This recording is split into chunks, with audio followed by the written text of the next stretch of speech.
Well, today I'm going to tell you the story of the box. But first, let's play a game. That's a very interesting game. Don't be surprised, but I will ask you. So what animal do you identify with? Have you ever thought you an animal? Yeah, that's pretty interesting, right? Yeah.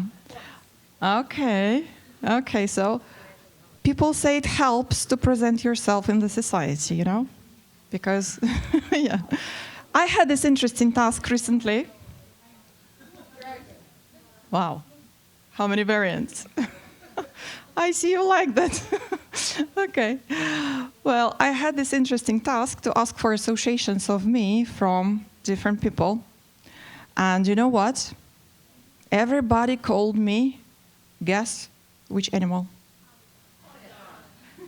Right. Panther, it's true. Yeah. Yeah. Yeah, for me it was very unexpectedly, but I accepted that, okay. Well, and so what do you see looking at me standing here? Do you see a strong and confident woman? Yeah. Do you see a successful business owner? Do you see a panther? Yeah. So I am that woman, I am that panther, but here's the thing. Most of my life, instead of retreating to my cave, my power zone, I have been squeezing myself into a tiny, uncomfortable box. Why? Why would a panther try to fit into a box? Because my entire life has been haunted by a single question. And I'm sure you know this question. This small question that drives so much of what we do. And I ask myself every time I go to bed. And the question is, am I enough? Have you ever asked this question to yourself? I'm sure yes, but you never pronounce this because it's a little bit embarrassing. But anyway, somewhere deeply inside, you have this question. Well, so,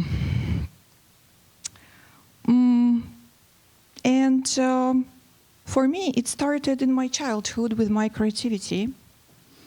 I was the kid with wild ideas and always different perspectives. But instead of being celebrated, I often met with, why can't you be just normal? And my greatest strength was presented like my greatest flaw. So the message was clear, this version of you is not quite right, and I started a quest. I started a quest to prove that I was enough. Hopefully, they would finally silence that question. So let's see. University degree, check. Professional certificates, stacks of them. Working with hundreds of students, preparing them for life-changing exams, collecting more qualifications, passing more exams myself, studying in London, check, check, check. But at night, night after night, that question would appear louder than ever. Am I enough? Do I want it? Well, and then I built my English school. I was sure that would be enough. But life has the way at forcing us out of our boxes. And for me, that escape way has been always there, language. When I was speaking English, I wasn't just a creative girl anymore. I was building bridges between my world and the world. And when I was creating my school, that was exactly that power that was leading the way. And in the rigid structure of the school, it was the tool, but I remember my students and the process. So I wasn't just a teacher, I was an architect of confidence. And you know why? Because I remember students who were terrified to speak became bold communicators. And I felt a shift, so I thought that's my cave. Well, but, and also students told me, and people that I worked and connected with told me that I made a real mark on their lives. So, what does it mean? Well, and here is the twist. After 10 years of a thriving school, the old question came back louder than ever. Is this all there is? Are you still going to be a small school owner forever? So the fear of outgrowing my own creation was paralyzing. So, what do I want? So this brings me to my first argument. Your value is not determined by the size of your domain. So, in the rigid structure of the school, it was a tool. And out here, in the open, it was my compass. I will come back to this compass a little bit later. But at that time, looks like the panther mistook your cage for a cave. You see just one letter, cave and cage, but you can mix up freedom and prison. Well, and you know, after 10 years, I have made the most terrifying decision in my entrepreneurial life. I closed the school. You can ask why. So there were some reasons. There were some changes in the country, changes in my personal life. But in the middle of that, I had to admit something to myself. I'm not a strong entrepreneur. I'm not enough. But I am a strong teacher. And maybe not everyone is meant to be an entrepreneur. Maybe some of us are meant to create, to connect, to inspire, not to build empires, but to touch souls. So, and you know, standing at the edge of that cliff, you know, I have found that answer for that question, am I enough? And you know what was the answer? Am I enough? The answer was no. The answer was no, but not no, I'm not enough. But the goal was never to be enough. Let's think about it. When you are enough, what's then? Does it mean the end? The end of your dreams? The end of your wishes? The end of your achievements? No. No, no, no. Well, now I use my profession as a compass and use a language as a compass.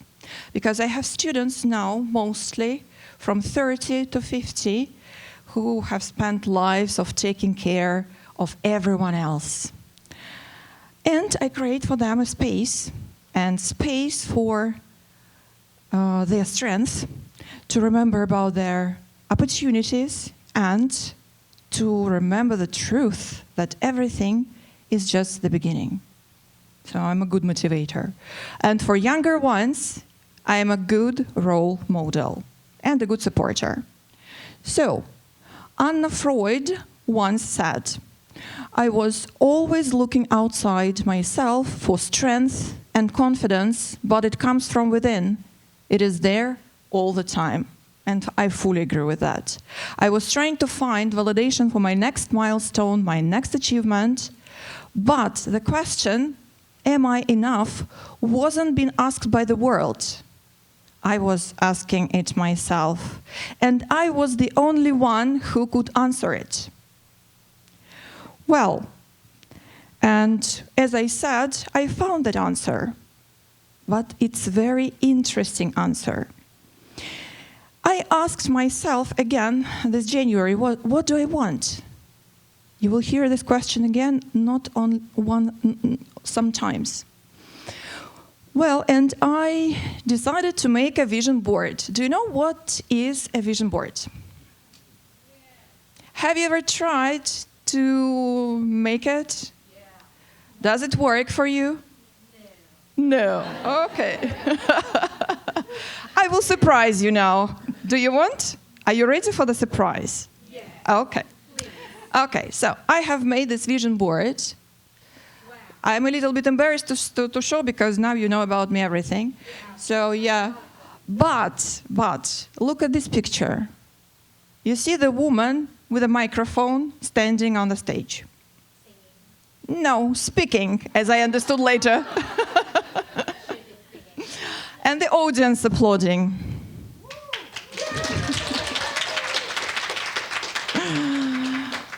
And now I'm standing here, right, like on that picture, and you're even applauding me, so you just made my dream come true. So there are... Yeah, so I was surprised to find that picture on my board, yeah, recently, and... That one's blonde. Okay, don't mention that, okay? Pretend she's black.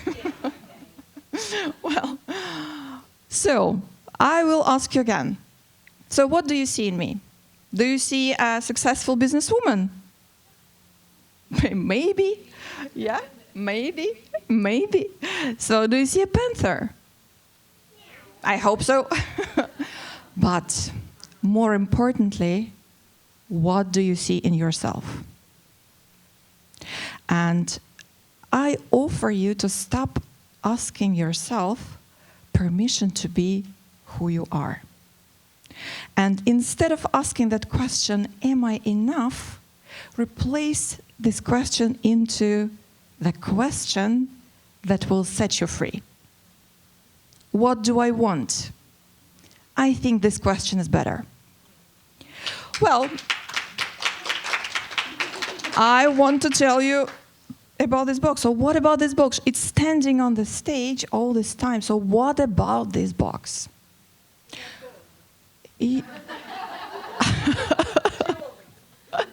Well, you know what I have discovered? That box was never locked. And I never tried to open it, you know? Yeah. Looks like. Well, so living in the box, I think it's to reject all your dreams, wishes, success, and everything. Now I don't live in this box anymore, but I keep it. Somewhere close to my heart, yeah. Yeah, it's memories, right. And I use it as a stage. So that's my story.